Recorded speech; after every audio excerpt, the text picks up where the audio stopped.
Hello friends, welcome to Untitled cooking. நாம் இன்றைக்கி பார்க்க போகிற ரெசிபி என்னென்னு பார்த்தீங்கன்னா ரொம்பவே சூப்பரான டேஸ்ட்டான பன்னீர் ஃப்ரைட் ரைஸ் தாங்க பார்க்க போகிறோம். வாங்க இப்படி ஈஸியாக டேஸ்டியாக கலர்ஃபுல்லாக செய்யலாங்கிறத பார்க்கலாம். வீடியோக்குள்ளே போகிறதுக்கு முன்னாடி கீழே உள்ள ரெட் கலர் சப்ஸ்கிரைப் பட்டனை கிளிக் பண்ணுங்கள்.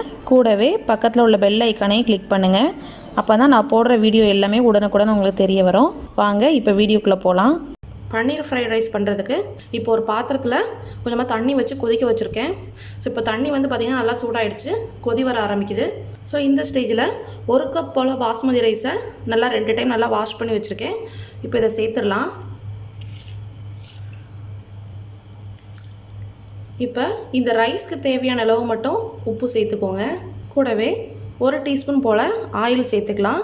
ஸோ இந்த ஆயில் எதுக்காக அப்படின்னா அந்த ரைஸ் வெந்து வரும்போது ஒன்றோட ஒன்று ஒட்டாமல் இருக்கிறதுக்காக. இப்போ இந்த சாதத்தை ஒரு பாதி விழுக்காடு வேகிற வரைக்கும் மட்டும் குக் பண்ணுங்கள். ஸோ அப்போ தான் நம்மளுக்கு ஃப்ரைட் ரைஸ் உதிரியாக இருக்கும். ஓவர் குக் பண்ணிட்டோம்னா ஃப்ரைட் ரைஸ் வந்து நம்மளுக்கு கடையில் கிடைக்கிற மாதிரி இருக்காது, ஒன்றோட ஒன்று ஒட்டி இருக்கும். ஸோ அது நல்லா இருக்காது. அதனால் பாதி வெந்தால் போதும். இப்போ வெந்ததுக்கப்புறம் நம்ம பார்க்கலாம். ஸோ பாருங்கள், ரைஸ் நம்மளுக்கு நல்லா குக் ஆகிடுச்சு. ஸோ இந்த மாதிரி குக் ஆனால் போதும். ஒரு 5லேருந்து 6 நிமிஷம் மட்டும் குக் பண்ணுங்கள். ஸோ பாருங்கள், இந்த மாதிரி ரைஸ் எடுத்து இந்த மாதிரி உடச்சி விட்டிங்கன்னா உடையணும், மசிஞ்சால் மசியக்கூடாது. ஸோ இந்த கன்சிஸ்டன்சியில் இருக்கணும்.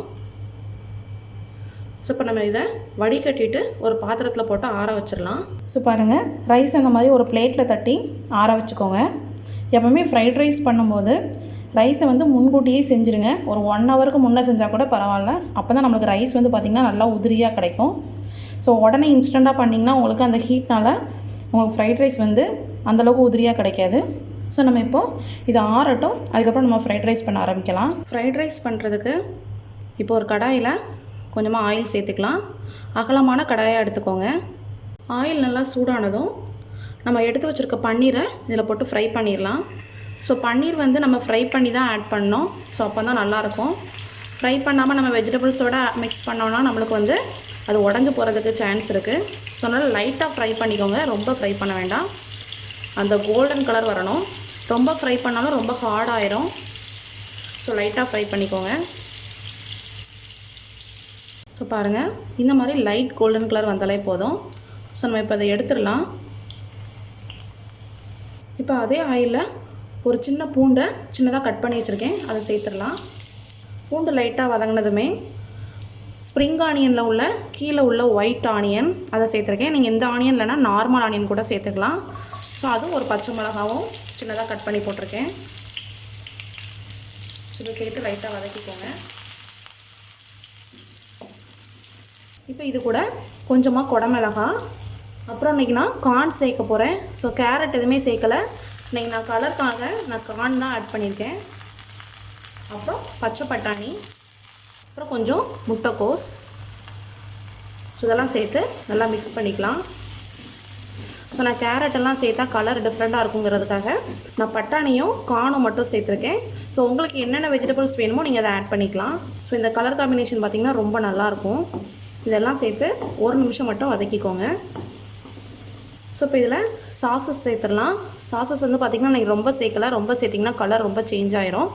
ஸோ அதனால் ஒரு 1/2 டீஸ்பூன் போல் சோயா சாஸ், அப்புறம் காரத்துக்காக சில்லி சாஸ் ஒரு 1 டீஸ்பூன் சேர்த்துருக்கேன். சாஸில் ஆல்ரெடி நம்மளுக்கு உப்பு இருக்கும். ஸோ அதனால் இந்த வெஜிடபிள்ஸ்க்கு ஏற்றால மட்டும் கொஞ்சமாக உப்பு சேர்த்துக்கோங்க. ரைஸ்க்கு நம்ம உப்பு சேர்த்து வேக வச்சுருக்கோம்.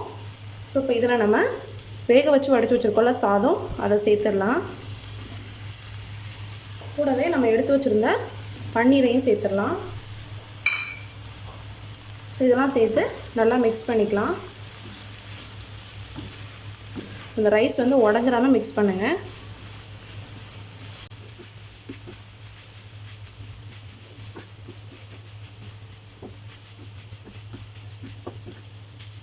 ஸோ பாருங்கள், எல்லாம் சேர்த்து நல்லா மிக்ஸ் பண்ணியாச்சு. இப்போ நம்ம இதுக்கு மேலே கொஞ்சமாக ஸ்ப்ரிங் ஆனியனில் உள்ள அந்த க்ரீன் பார்ட் சேர்த்துடலாம். ஸோ இது ஆப்ஷனல் தான், உங்கள்கிட்ட இருந்துச்சுன்னா நீங்கள் சேர்த்துக்கோங்க.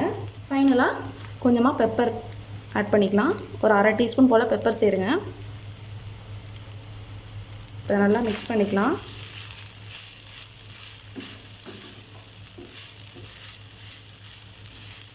ஸோ இதுக்கு சைட் டிஷ்ஷாக பார்த்திங்கன்னா நீங்கள் மஞ்சூரியன் ஐட்டம்ஸ் ஏதாவது வச்சு நீங்கள் சாப்பிட்டிங்கன்னா ரொம்ப சூப்பராக இருக்கும்.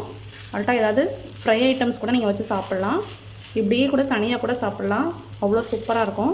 ஸோ இந்த மாதிரி ஹெல்த்தியாக நீங்கள் குழந்தைங்களுக்கு வீட்டிலேயே நீங்கள் என்னென்ன வெஜிடபிள்ஸ் ஆட் பண்ணணும்னு நினைக்கிங்களோ அதை நீங்கள் ஆட் பண்ணி செஞ்சு கொடுங்க. இப்போ நம்ம அடுப்பை ஆஃப் பண்ணிடலாம். ஸோ நம்மளோட சூப்பரான பன்னீர் ஃப்ரைட் ரைஸ் ரெடி ஆகிடுச்சு. நீங்களும் உங்கள் வீட்டில் ட்ரை பண்ணி பாருங்கள். இந்த ரெசிபி உங்களுக்கு பிடிச்சிருந்துச்சின்னா நம்ம சேனலை லைக் பண்ணுங்கள், ஷேர் பண்ணுங்கள், சப்ஸ்கிரைப் பண்ணுங்கள், மறக்காமல் கமெண்ட் பண்ணுங்கள். தேங்க்யூ.